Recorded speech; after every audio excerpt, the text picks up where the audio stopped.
The neighbors clapped quietly. Some came up to me after, shook my hand, thanked me for standing up. But even then, I couldn't relax, because people like Karen don't stop when the crowd turns against them. They get desperate, and desperate people are the most dangerous of all. That night, I checked my locks 3 times. I left the porch light on, and when I finally lay down, I kept thinking about her words. You can't hide. 2 days later, another letter came. But this one wasn't like the others. It wasn't angry. It wasn't messy. It was calm, almost too calm. I know you think you've won, but you don't understand me yet. You don't know what I'm capable of. Soon, everyone will. I stared at it for a long time, because this wasn't just pettiness anymore. This was a threat, a real one. I gave the letter to the police again, but just like before, they shrugged it off, said they couldn't act without proof of intent, and once again, I was left to deal with Karen on my own. The following week, things escalated again. Late one night, loud banging echoed through the neighborhood, not on my door this time, on someone else's. I stepped outside and saw flashing lights again. Police cars lined the street, neighbors gathered in their pajamas, and there she was, Karen, screaming at the officers, yelling that her house had been broken into. Her son stood beside her, wide-eyed and pale. The officers searched, but they found nothing. No signs of forced entry, no footprints, no evidence. And that's when it hit me. She wasn't just trying to ruin me anymore. She was trying to play the victim again, to spin a new story, to make herself look like the one under attack. But nobody believed her this time. The neighbors whispered louder than ever. Some laughed quietly, others shook their heads. And me, I just stood there, because I knew this was only the beginning of her unraveling. She wasn't just losing control of the neighborhood. Now, she was losing control of herself. The next morning, her house stayed dark, curtains drawn tight, her car never left the driveway. Her son didn't ride his bike. After that night with the fake break-in, the neighborhood was different, quieter, colder, like everyone was waiting for something to snap. Even the kids who once rode bikes in the street stayed on their porches. Even the dogs barked less. It was like the whole cul-de-sac was holding its breath, and in the middle of it all was Karen. Her pink house no longer looked bright. The paint seemed faded, the lawn untrimmed, the flowers dead in their pots. It was as if her obsession had swallowed not just her mind, but her home too. Her son barely showed his face anymore. When he did, he walked with his head down. No smirk, no attitude, just a shadow of the boy who once laughed as he sprayed red paint across my truck. But Karen, she wasn't gone. No, she was still there, still watching, and I could feel it every time I stepped outside, at night. I'd catch the flicker of her blinds, the flash of light from her window, and sometimes I swore I saw her silhouette standing there, still waiting, still plotting. I wanted to believe she was finished, that after losing in court, after the board's punishment, after the fake break-in, she had no fight left. But I knew better, because Karen wasn't the type to fade quietly. If she was going down, she was going to drag as many people with her as she could, and I was target number 1. It was a Thursday evening when it finally exploded. I had just sat down for dinner when the pounding started. My front door shook with each slam. When I opened it, Karen was standing there, confused. "There's nothing here," he said. "Not even a project. Why would someone report this?" I didn't answer, because we both knew why. The inspector shook his head, closed his folder, and told me the case was closed. But as he walked away, I saw Karen standing at her window across the street, her blinds half open, her eyes locked on me, and the way she slammed the curtain shut. I knew she was already planning her next move. The neighborhood felt tense after that. Every driveway felt like a stage, every mailbox like a spotlight. Neighbors whispered more than ever. Some avoided eye contact. Others gave me nods of quiet support. But Karen, she strutted like nothing had happened, like she was untouchable. Her son followed behind her like a shadow, still smirking. Though less than before, I wanted to believe she'd run out of tricks, that maybe the city shutting her down would be the end. But I knew better. Karen wasn't just playing defense. She was preparing for something bigger, and I didn't have to wait long to find out what. It was a Friday night when I heard the noise, loud voices outside. laughter that didn't sound friendly. I stepped onto my porch and saw a group of teenagers gathered around my truck, her son in the middle, holding a spray can, before I could even shout. He shook the can and sprayed a line of red across the side of my truck.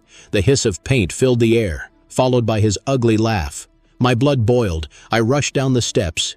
But by the time I reached the driveway, they were already running, their laughter echoing down the street, the red paint dripping from the side of my truck like blood. I stood there, fists clenched, heart pounding, and across the street, I saw her, Karen, standing on her porch with her arms crossed, watching, not stopping them, not even pretending to care, just watching. That was the moment I realized. She wasn't just enabling her son, she was using him. That's the story I'm about to tell you. But what happened on that quiet street wasn't quiet at all.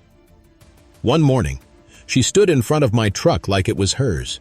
Her son was already inside, hands on the wheel. And when I tried to stop them, she smiled and whispered into her phone. The cops showed up minutes later, lights flashing against the perfect houses. And that's when the truth came out. A truth Karen never saw coming. Welcome to the HOA Society, where every perfect lawn hides a secret, and every quiet neighbor hides a story. My name is Daniel. I live in a small suburban neighborhood in the Midwest.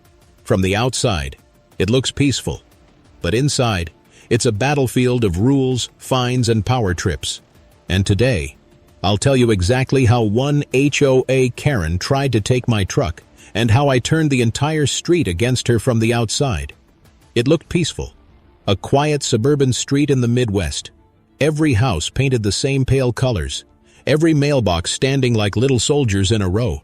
Every lawn trimmed so perfect. It looked like it came out of a magazine. But I knew better.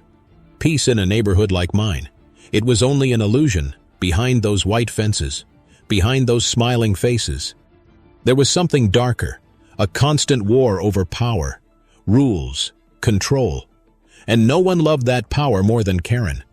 You see, every neighborhood has a Karen, the one who thinks she runs everything, the one who watches from her window, writing notes about the smallest things, the one who smiles in your face, but writes complaints about your trash bins the very next morning. That was Karen. She wasn't officially the HOA president. That was me. But she acted like she was the queen of the street. She made up rules nobody had even heard of. She handed out threats like candy on Halloween. And the craziest part, people actually listened to her until the day she crossed the line. It started on, a Saturday morning. The sun was shining. The air was heavy with the smell of fresh grass. I stepped outside with my coffee, my keys in my pocket, and that's when I saw her, Karen, standing next to my truck, her hand resting on the hood like it was hers, her lipstick red, her pink suit glowing in the sunlight, her smile wide, but her eyes cold as ice. And then, I saw him, her teenage son, sitting inside my truck, hands on the steering wheel, like he owned it, like he was ready to drive off at any second. At first I thought I was dreaming. Maybe the caffeine hadn't kicked in yet.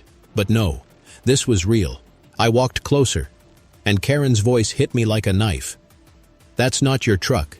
My son needs it." I laughed at first, because who says that? But Karen didn't laugh. Her face stayed hard, her nails tapping against my hood like she was waiting for me to hand over the keys. "You should be grateful," she said. "My son will put it to better use than you ever could."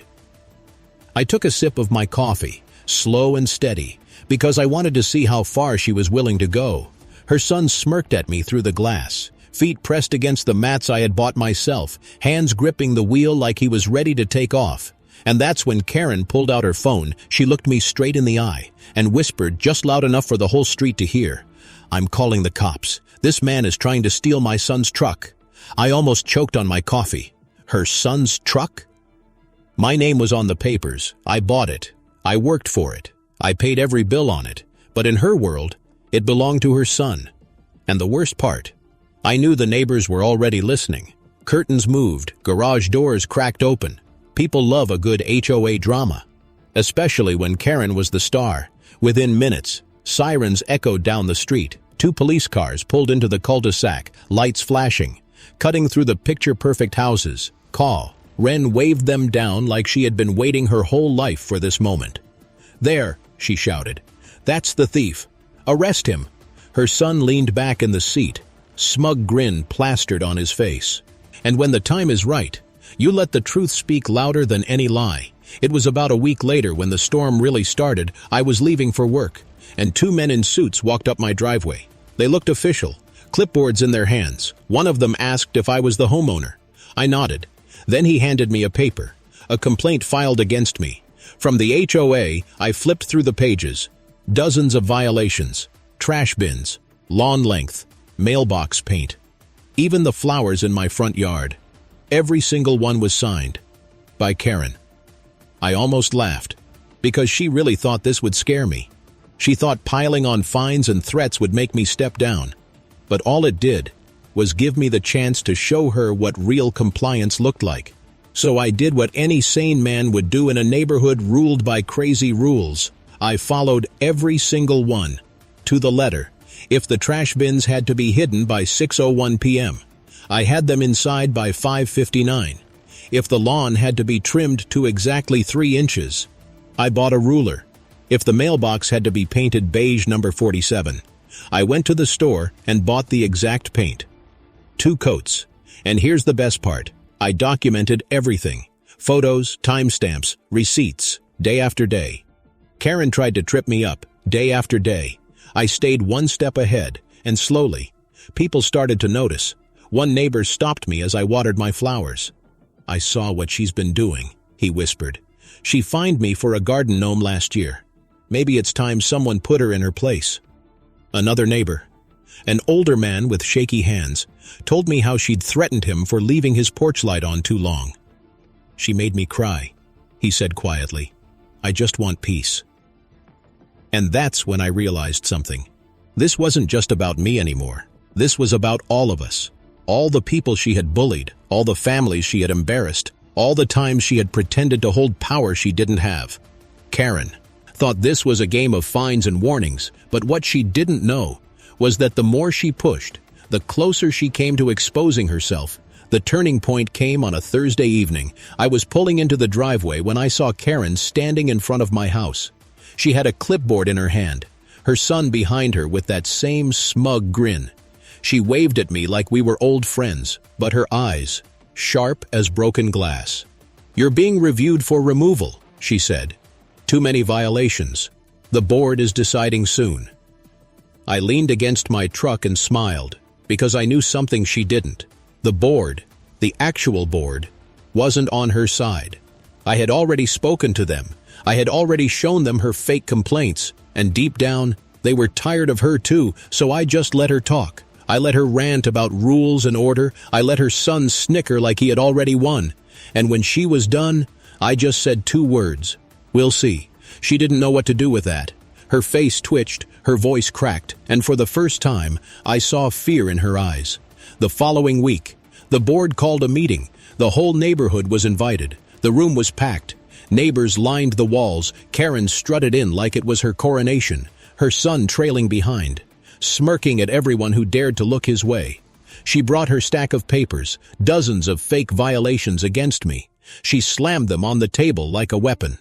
"This man has broken every rule," she declared. "He should be removed immediately." The room buzzed. Some people nodded, others shook their heads, and then it was my turn. I stood up slowly, pulled out my folder, neatly organized, photos, receipts, timestamps, every little detail proving my compliance. I laid them on the table one by one, every page louder than her words, every timestamp sharper than her accusations. The board leaned in, the neighbors whispered, and Karen's face, it turned pale by the bond. Time I was done. There was no doubt. She wasn't protecting the neighborhood, she was abusing it. She wasn't enforcing the rules, she was breaking them. Her hair wild, her lipstick smeared, her eyes bloodshot and furious. "You ruined my life," she screamed. "You turned them all against me. You stole my neighborhood. You think you can take everything from me, but you can't. I'll make sure of it." Her voice echoed down the street. Neighbors peeked out from their windows. Some stepped onto their porches, and once again, all eyes were on us. I stayed calm, didn't raise my voice, didn't step toward her, because I knew the calmer I stayed, the worse she looked. Her son stood behind her, his face pale, his hands stuffed in his pockets. Even he looked embarrassed now. Even he seemed tired of her madness. Karen ranted for minutes, screamed about conspiracies, accused me of spying on her, of bribing the board, of poisoning her flowers, of turning her son against her. And then, she did it. She pulled a rock from her purse and hurled it at my truck. The sound of glass shattering ripped through the cul-de-sac. Neighbors gasped. Her son flinched. And me. I just stood frozen for a second. The driver's side window was gone, glass scattered across the driveway, the rock lying in the seat like a trophy of her rage. And in that moment, the silence broke.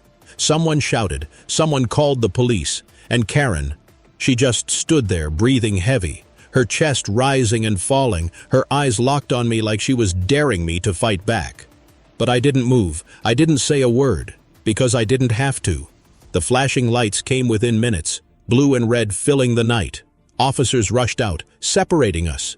Karen screamed at them, yelled that I had provoked her, that I had set her up, that I had made her do it. But this time, nobody believed her. Not the neighbors, not the board, not even her own son. He stood there with his head down, shaking it slowly, refusing to defend her. The officers handcuffed her right there in front of everyone. Her pink suit wrinkled, her hair tangled. Her lipstick smeared across her teeth. The neighbors whispered louder than ever. Some cheered quietly, some even clapped. And me, I just stood there watching as the queen of the cul-de-sac was led away in the back of a police car. For the first time in years, the street felt lighter. Her son stayed in the neighborhood for a while after that. Quiet, distant, almost invisible. He never caused trouble again. He barely spoke to anyone. And eventually, the for sale sign went up in their yard. The pink house sat empty for months, the curtains drawn, the lawn overgrown, the memory of Karen haunting it like a ghost. Neighbors started coming back outside. Kids rode their bikes again. People waved at each other at the mailboxes. The tension lifted like smoke after a fire. And me, I finally felt peace, real peace. The kind of peace you only understand after years of chaos. But even in that peace, I couldn't forget her words. You don't know what I'm capable of. Sometimes at night, when the street is quiet and the crickets are loud, I wonder where she went. Did she move to another neighborhood? Did she find another HOA to terrorize? Is she standing in someone else's driveway right now, pointing her finger, making the same threats she made to me? Or is she sitting alone somewhere, still plotting, still angry, still dreaming of the day she can come back? Because people like Karen, they don't disappear. They linger. Like smoke, like shadows, like a storm that always threatens to return. And that's what I want to ask you. If Karen ever came back, after everything she did, after the lies and the vandalism and the stalking and even the rock through my truck, what would you do? Would you forgive her and let her try again? Or would you fight to make sure she never set foot in our neighborhood again? Her son shifted uncomfortably in his chair. For the first time, he didn't look smug, he looked scared. The board sided with me again, but Karen didn't stop.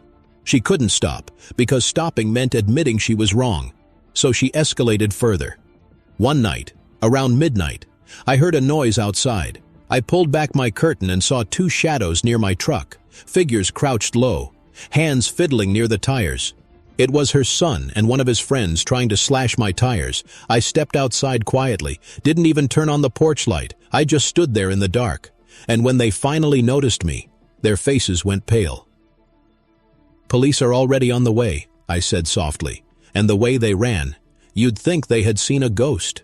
The truth was, I hadn't called the police yet, but I did after that. And when the report was filed, it went straight into my folder. At this point, Karen's war had turned into a spiral. Every move she made only trapped her deeper. Every fight she started only made her weaker. But still, she kept going. One afternoon, she cornered me at the mailbox, her lipstick smeared, her hair messy like she hadn't slept in days. She leaned in close, her voice low and trembling. "You might think you're winning, but everyone has secrets. Even you. I'll find yours." Her breath smelled like cheap wine, her eyes bloodshot, and for the first time, I saw not just anger in her, I saw desperation. She wasn't fighting for power anymore. She was fighting to survive the image she had built of herself. I walked away without saying a word, because sometimes silence is the sharpest blade. But deep inside, I couldn't shake her words. Would she actually try to dig into my life? Would she try to twist something real into another weapon? The paranoia set in. Every time a car slowed near my house, I wondered if it was her. Every time the phone rang with an unknown number, I wondered if it was her lawyer. Every time her son rode past on his bike, smirking, I wondered what trick was coming next. And then it happened. A notice arrived in the mail, not from the HOA this time, not from her lawyer, but from the city. An anonymous complaint had been filed against me, claiming illegal construction on my property. I stared at the paper in disbelief. There was no construction, no projects, nothing but my perfectly measured lawn and my freshly painted beige mailbox. It was her. It had to be her. She wasn't just abusing the HOA anymore. She was reaching outside of it, trying to drag the city into her war. That's when I realized this wasn't just about one truck anymore. This wasn't just about fines and letters. This was about control. She couldn't stand the thought of losing it, and she was willing to burn down the whole neighborhood if it meant keeping her crown. I sat on my porch that night, the paper in my hand, the streetlights casting long shadows across the cul-de-sac, and I asked myself one question. How far was I willing to go to stop her? Because fighting Karen wasn't like fighting a normal enemy. Normal enemies get tired. Normal enemies give up. But Karen, she was like a fire that feeds on its own smoke. The more she burned, the bigger she got. And if I didn't put that fire out soon, she might take us all down with her. But here's what I want to know from you. The city notice sat heavy in my hands, a thin piece of paper, but it felt like a weight on my chest. Karen had crossed another line. She wasn't just fighting me through the HOA anymore. She was pulling the city into her war. The complaint claimed I had illegal construction on my property, some kind of shed that wasn't up to code. But I didn't have a shed. I didn't even have plans for one. It was pure fiction. Another move in her game. I could have ignored it. But ignoring Karen never worked. She thrived on silence. She filled it with her own lie. And so I did what I always did. I gathered my evidence. I walked my yard, took photos of every corner. I called the inspector myself, invited him to come see when he arrived, clipboard in hand. He looked like he thought this was already over. The officers stepped out. They looked at me, then at the truck, then at Karen. I stayed calm, because if there's one thing I learned in this neighborhood, it's that silence is stronger than yelling. Karen loved yelling. She filled the air with her words, loud, dramatic, pointing her finger at me again and again. "He doesn't live here," she said. "He's trespassing. He's dangerous. He's trying to steal this truck from my boy." I leaned against the truck, folded my arms, and just watched her. The neighbors had gathered now, little clusters of people standing on the sidewalks, whispers floating through the air. Some of them smiled, because maybe they wanted to see me lose. But others, they were tired of Karen too. They wanted to see her fall. The officer finally turned to me and asked for ID. And that was my moment. I reached into my pocket. Karen froze, her eyes wide like she thought I was about to pull something violent. But what I pulled out was far worse for her. A shiny badge with my name engraved on it, HOA President. The officer blinked, then looked at Karen. Her son's smirk fell off his face. The neighbors gasped, and Karen's lips, they started to tremble. "I'm not just the owner of this truck," I said. "I'm the HOA President." Silence. The entire street went quiet. Even the birds stopped singing. Karen opened her mouth, but nothing came out. Her son slid lower in the seat, trying to disappear. The officer turned to her. "Ma'am, you told us he doesn't live here?" Karen stuttered. She looked around, searching for support, but the neighbors just stared back at her, some shaking their heads, some even laughing quietly. For years, Karen had ruled the cul-de-sac with fake power. She made people afraid of her complaints. She made them bow to her pettiness. But now, in front of everyone, her power cracked. The officer told her to step back. Her son climbed out of the truck, dragging his feet like a guilty child. Karen tried to spin her lies again, but every word sounded weaker than the last. I stepped closer, looked her right in the eyes, and whispered the same words she had used against me so many times before. Rules are rules. She froze. Her lips pressed together, her face redder than the roses in her yard, and in that moment, she knew she had lost. The neighbors smiled. Some even clapped from behind their curtains, for the first time. The queen of petty power had been dethroned. I slid into my truck, turned the key. The engine roared like victory. Karen stood there, silent, powerless. And I couldn't help but smile as I pulled away, because in the suburbs, power isn't about who screams the loudest. It's about who holds the rules in their hands, and today, the rules were mine. The funny thing about neighborhoods like mine, people don't forget. They might smile when they see you at the mailbox. They might wave when you drive past. But deep down, they carry every little story, every little fight, every little humiliation. And after that morning with Karen, after she tried to claim my truck, people were buzzing. Some pretended like it never happened, but you could feel it in the air. The way neighbors whispered when she walked past, the way her son kept his head down, the way she slammed her front door harder than usual every night. You'd think she'd back down after that. But Karen wasn't built that way. No, she wasn't done. Not even close. For the next few days, I noticed small things. A warning letter slipped into my mailbox. No return address, but I knew the handwriting. Sharp and angry. Violation. Vehicle parked too long in driveway. Another day. A pink slip taped to my door. Trash can left visible for over 12 minutes. 12 minutes? Who even counts that? It was her. I could almost hear her voice hissing through the paper. She couldn't tow. Ache losing. So she tried to win in secret. But here's the thing. When you've got power, real power, you don't have to shout, you just wait. The board announced their decision right there in the room. Not only was I cleared of every violation, but Karen herself would be formally warned for harassment, and her privileges limited. The crowd erupted. Some clapped, some laughed, some just smiled quietly.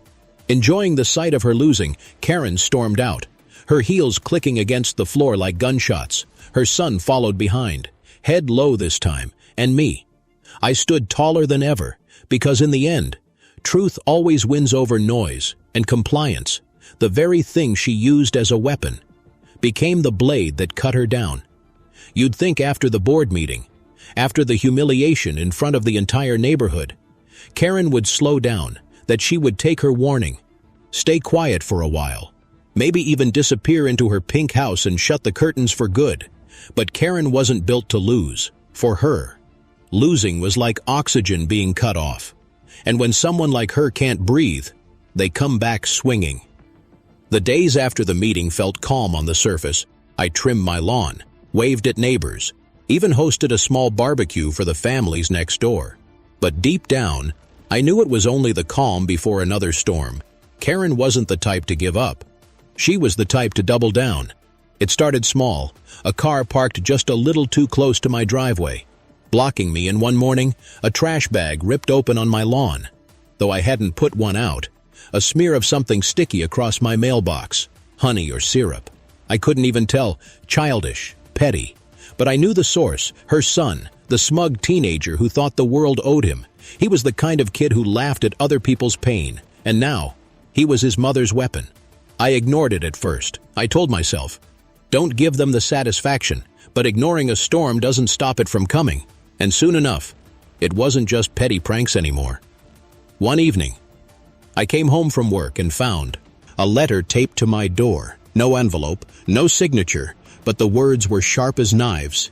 You embarrassed me in front of everyone. You made me look weak. This isn't over. I'll ruin you. I read it twice, then folded it neatly, and placed it in a folder, because that's what you do when you know war is coming. You collect your evidence, and the war, oh, it was coming. A week later, a man in a gray suit knocked on my door. He introduced himself as an attorney, representing none other than Karen. She had filed a civil complaint, claiming harassment, abuse of power, discrimination, big words, serious words, but all of them hollow. I invited him in, offered him coffee, and then I handed him my folder, pages and pages of documentation, photos, timestamps, letters, even recordings from neighbors willing to testify. The man flipped through it quietly. He sipped his coffee, then sighed. "Between you and me," he said, "this case doesn't hold water. But she's paying me, so here I am." I almost laughed, because that was Karen in a nutshell. She'd rather waste money on a hopeless fight than admit she lost. But this fight wasn't just in the courtroom. She took it to the streets too, at the next board meeting. She stormed in with a group of new allies, neighbors I hadn't expected to see on her side.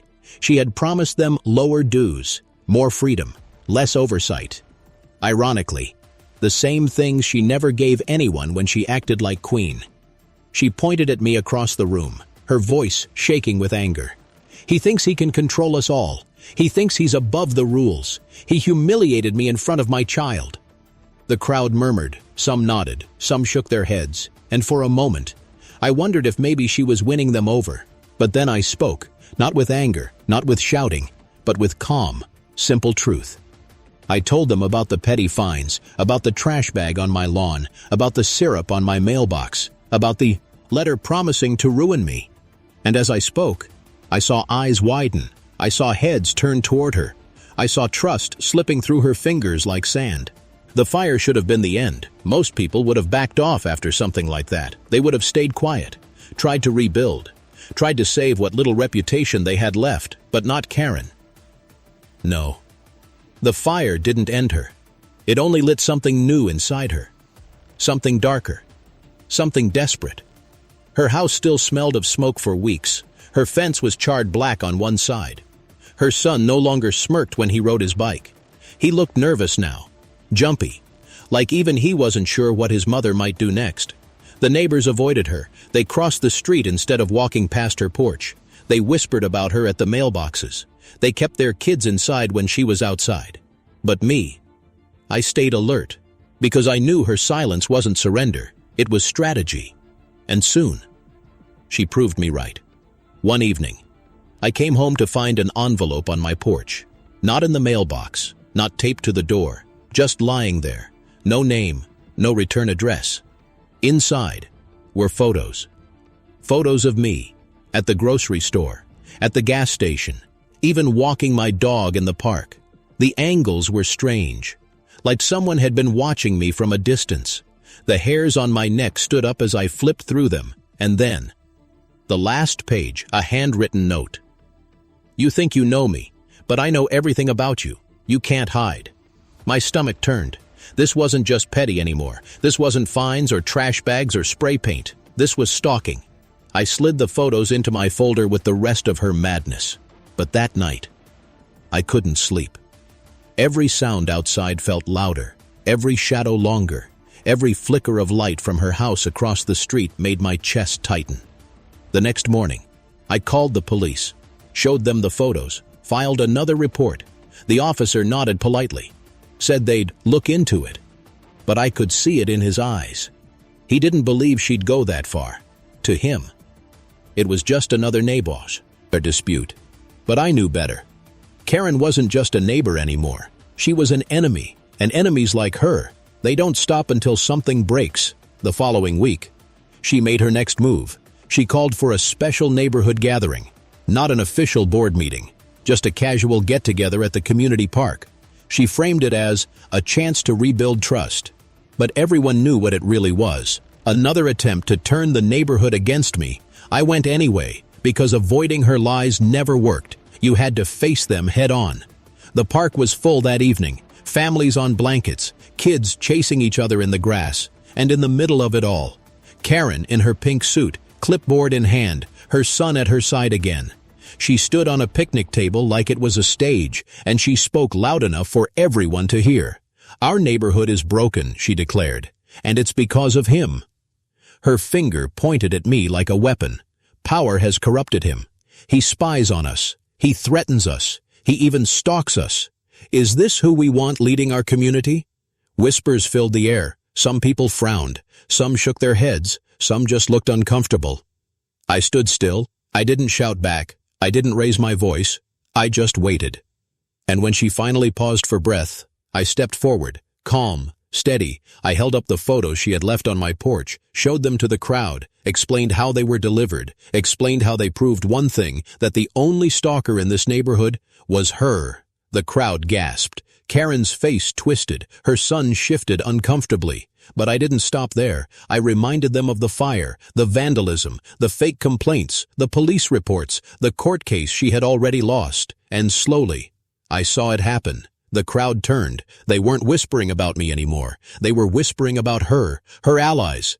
The few she had left backed away. Her son's face turned red. And Karen, for the first time, looked small. So small she finally climbed down from the picnic table and stormed off, her son trailing behind like a shadow that didn't want to exist. I read it twice, then slid it into my folder because every threat was another nail in her own coffin. Every word was another weapon I could use against her. Still, I couldn't shake the unease because people like Karen, when cornered, they don't just lash out, they explode.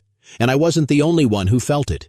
Neighbors started coming to me quietly, telling me their own stories, how she had fined them for kids leaving bikes on the lawn, how she had threatened them for leaving Christmas lights up too long, how she had even yelled at an elderly man for sitting on his porch too late at night. They were tired of her, they were angry, and now they were ready to stand with me. The investigation stretched on, weeks of meetings, interviews, documents.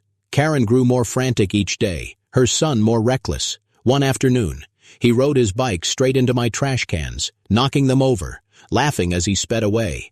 I didn't even chase him, because I knew the walls were closing in on them. And then, the final straw. A neighbor caught her on camera late at night, sneaking across lawns, pulling up flowers from gardens that weren't hers, her pink suit glowing in the streetlight, her face twisted with anger. The video spread like wildfire. Every neighbor saw it, every board member saw it, and suddenly, the queen of the cul-de-sac was nothing more than a criminal in heels. The board called an emergency meeting. The room was packed to the walls, neighbors shouting, some demanding fines, others demanding removal. Karen sat in the corner, her son beside her. No smile this time, no smirk, just silence. The board announced their decision. Karen was banned from filing complaints, her privileges revoked, and her family fined for damages to my property. And others. The room erupted again. Cheers, claps, even laughter. And me. I just sat back and watched, because in the end, she had destroyed herself. Her power wasn't stolen, it wasn't taken. It crumbled under the weight of her own obsession. But even as I left that meeting, I couldn't shake the feeling she wasn't done. People like Karen never admit defeat. They just wait. They just plot. They just sharpen their claws for the next fight. I thought the board's decision would finally be the end. Karen had been exposed, fined, stripped of her power. Her son had lost his smug grin. Her reputation had collapsed in front of everyone. But if there's one thing I learned about Karen, it's this. She didn't know how to accept defeat. Losing wasn't an option for her. So instead, she shifted into something darker. At first, it was quiet, too quiet. Her pink house across the street looked normal, curtains closed, lights off early, driveway empty, almost like she was hiding, almost like the storm had finally passed. But I didn't trust it, because silence with Karen never meant peace. It meant planning. And sure enough, the storm came back. It started with small whispers. Neighbors told me they had seen strangers coming to her door at night, men in suits, carrying folders, sometimes late in the evening, sometimes in the middle of the day. No one knew who they were, but everyone assumed one thing. Lawyers. Then came the rumors. Karen was preparing a lawsuit, not just against me, but against the entire HOA board. She wanted revenge for her humiliation. She wanted her crown back, and if she couldn't take it fairly, she'd try to take it by force. I should have been nervous, but I wasn't, because I knew something she didn't. I had the evidence, I had the neighbors' support, and I had patience. The one thing Karen could never match, but even patience has its limits. One night, around 2 a.m., I woke to the sound of pounding on my front door. Not a knock, not a tap, a violent pounding. Shaking the frame, I grabbed my phone, crept down the stairs, heart racing. When I opened the door, 2 police officers stood. But there, behind them, flashing lights lit up the street, and in the shadows, I saw her, Karen, smiling again, her son at her side. Grinning in the dark, the officer handed me a paper, a restraining order.